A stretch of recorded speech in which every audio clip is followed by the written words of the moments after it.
तो दोस्तों English grammar में जितने भी इम्पोर्टेंट आपके इंग्लिश में मॉडल वर्ब हैं, हेल्पिंग वर्ब हैं और कुछ इम्पोर्टेंट वर्ड्स हैं जिनका हम बेसिक और एडवांस्ड हिंदी में उनका क्या मतलब होता है ये देखने वाले हैं। हम इसमें कोई भी एग्जाम्पल नहीं देखेंगे, हम सिर्फ देखेंगे कि उनका हिंदी में एक्चुअल मीनिंग क्या है। तो चलिए शुरू करते हैं। तो देखिए, सबसे पहले हम देखेंगे कुड। कुड का मतलब होता है सकता था। कुड का मतलब होता है सकता था। या फिर इसका जो दूसरा मीनिंग है वो होता है सका या फिर पाया। मतलब आप बोलते ना कि भाई वह जा सकता था, या फिर वह उस काम को कर पाया, या फिर वह उस काम को कर सका। तो इन सभी सेंस में आपको हिंदी में यूज करना है कुड का। नेक्स्ट है शुड। शुड का मतलब होता है चाहिए।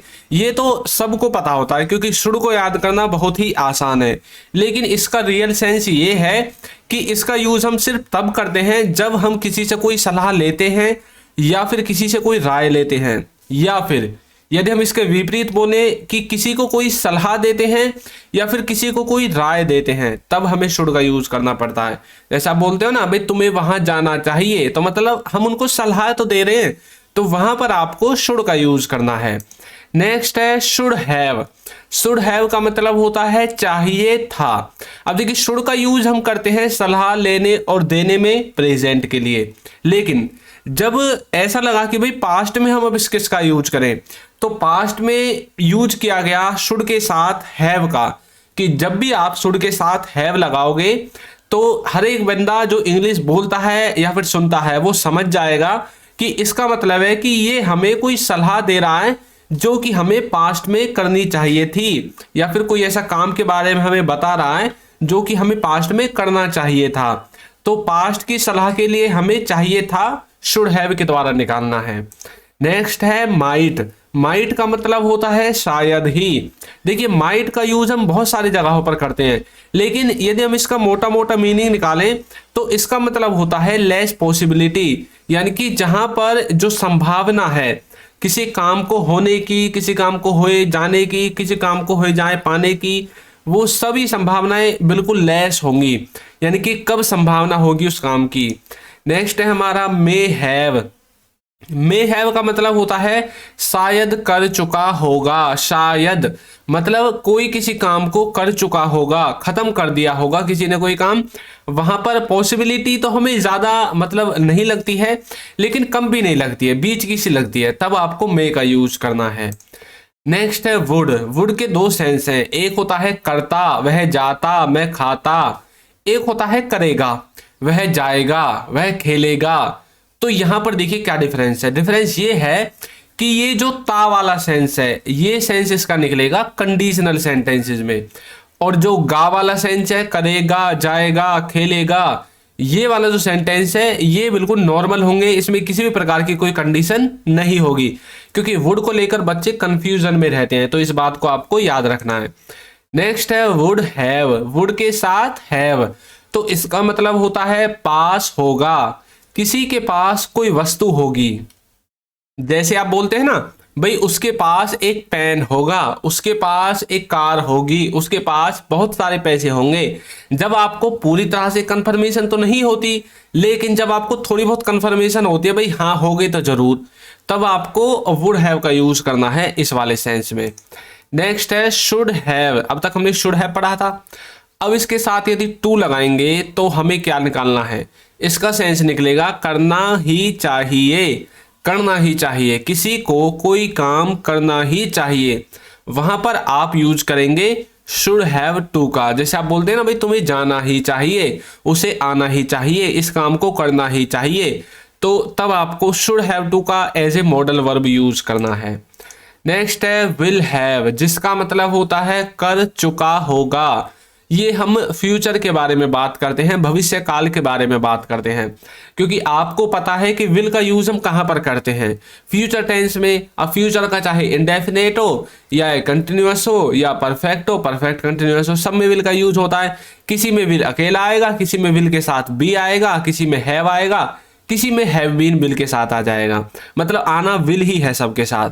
तो इसलिए हमने इसको भविष्य काल में रखा है, तो जहां पर भी विल दिखेगा वहां पर हमें समझ जाना है कि ये फ्यूचर टेंस के बारे में वाक्य बनाया गया है। तो विल हैव का मतलब है कोई कार्य आने वाले समय में, फ्यूचर में कर चुका होगा, वहां पर आपको विल हैव का यूज करना है। अब देखिए नेक्स्ट है वुड बी। वुड बी का मतलब होता है कर रहा होगा। अब देखिए बहुत से बच्चे जो है सीख कर आ जाते हैं टेंसेस को और वो सीखते हैं गा गे गी। अब देखिए ऊपर देखिए विल में गागेगी लगा है, पता चल गया भाई, यहाँ पर बच्चे खुश हो गए, ये फ्यूचर का है, हमने पहचान लिया। अब नीचे देखिए वुड बी कर रहा होगा। अब यहाँ पर गा से ये नहीं है कि फ्यूचर का है, नहीं, ये अभी का है, प्रेजेंट का है। वुड का यूज हम प्रेजेंट में भी करते हैं। तो कर रहा होगा। अब जैसे मैं बोलने लगूं कि तुम वीडियो देख रहे होंगे तो मैं बोलूंगा you would be watching video, इस तरह से। तो समझ में आ गया। नेक्स्ट है शुड बी, जिसका मतलब होता है कर रहा होना चाहिए, किसी को कोई काम कर रहा होना चाहिए। अब जैसे मैं आपसे बोलने लगूं कि भाई उसे खेल रहा होना चाहिए, तुम्हें जा रहा होना चाहिए, उसे पढ़ रहा होना चाहिए, मतलब किसी को कुछ कर रहा होना चाहिए, शुड बी यूज करना है। विल हैव टू, जिसका मतलब होता है करना पड़ेगा, जैसे तुम्हें जाना पड़ेगा, मुझे आना पड़ेगा, उसे खेलना पड़ेगा, तो विल हैव टू का यूज करना है। नेक्स्ट देखिए, यदि अभी तक आपने हमारी पीडीएफ को जो कि बुक की है नहीं डाउनलोड किया है तो लिंक डिस्क्रिप्शन में है, और इसके लिए पेमेंट आपको करना पड़ेगा, फ्री में नहीं है। लेकिन जो ऐप है वो फ्री ऑफ कॉस्ट है, कंप्लीट इंग्लिश ग्रामर आपको इसमें कवर मिल जाएगी, तो लिंक डिस्क्रिप्शन बॉक्स में है, वहां से जाकर आप इसे डाउनलोड कर सकते हैं। नेक्स्ट है हमारा वर्ड मीनिंग में हैज हैव, ये हेल्पिंग वर्ब की तरह यूज होंगे। इसका मतलब होता है कर चुका है या फिर कर लिया है, मतलब अभी प्रेजेंट तक कोई किसी काम को कर चुका है। आप इसका यूज करते हैं ना हैज हैव का प्रेजेंट के परफेक्ट टेंस में वर्ब की थर्ड फॉर्म के साथ, तो बस वही वाला है ये। तो इसमें कर चुका है या कर लिया है। वुड हैव टू, जिसका मतलब होता है करना पड़ता होगा। अब जैसे मैं बोलने लगूं कि भाई तुम्हें खेलना पड़ता होगा, तुम्हें तो इंग्लिश सीखनी पड़ती होगी, मतलब किसी को कुछ करना पड़ता होगा। हैज टू हैव टू मतलब करना है, किसी को कुछ करना है। हैड टू का मतलब है करना था या फिर करना पड़ा। देखिए हैज हैव के साथ टू लगाया तब तो मतलब बन गया करना है, यदि हैड के साथ लगा दिया तो बन गया करना था, क्योंकि हैड का यूज हम पास्ट में करते हैं और हैज हैव का यूज प्रेजेंट टेंस में करते हैं। इस तरह से आपको इसे समझना है। नेक्स्ट है इज एम आर। भाई ये बहुत ज़्यादा कंफ्यूज करता है, क्योंकि कंफ्यूज आप खुद हो, आप ऐसी जगह से पढ़ते हो जहां पर कंफ्यूज करने वाला टॉपिक पढ़ाया जाता है। अच्छे खासे टॉपिक को भी ऐसे पढ़ाया जाएगा कि बच्चा समझेगा ही नहीं। इज एम आर का मतलब सीधा सीधा ये है कि जब इनके साथ वर्ब आएगी तो ये हमें ऐसे कार्य के बारे में बताएंगे जहां पर कोई कार्य किसी कंटिन्यूटी को दिखाता है, कोई कार्य किसी लगातार अवस्था को दिखाता है। अब जैसे कि कर रहा है, कोई किसी काम को कर रहा है, जब इनके साथ वर्ब की फर्स्ट फॉर्म के साथ आईएनजी आएगी, जैसे कि वह जा रहा है तो बोलोगे he is going, he is going, इस तरह से। पैसिव वॉइस में इसमें क्या होगा, जो इज एम आर है इनके बाद बीइंग लग जाएगा, BEING, और वर्ब की थर्ड फॉर्म लग जाएगी।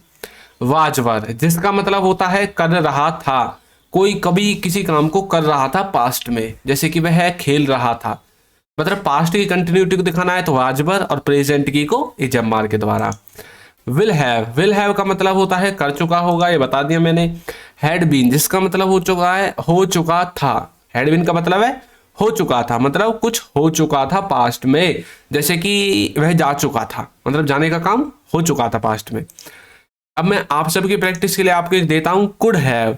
इसका आपको बताना है कि इसकी हिंदी क्या है, तो कमेंट करके जरूर बताएं। देखते हैं कितने बच्चों ने वीडियो को अंत तक देखा है। और ऐप का और बुक का लिंक डिस्क्रिप्शन बॉक्स में है, वहां से जाकर आप इन्हें भी डाउनलोड कर सकते हैं। आज की वीडियो में इतना ही। तो वीडियो कैसी लगी है जरूर बताइएगा, और यदि आप चैनल पर नए हैं तो चैनल को सब्सक्राइब कर दीजिए, वीडियो को लाइक कर दीजिए, और एक अच्छा सा कमेंट करना बिल्कुल ना भूलें। Thank you.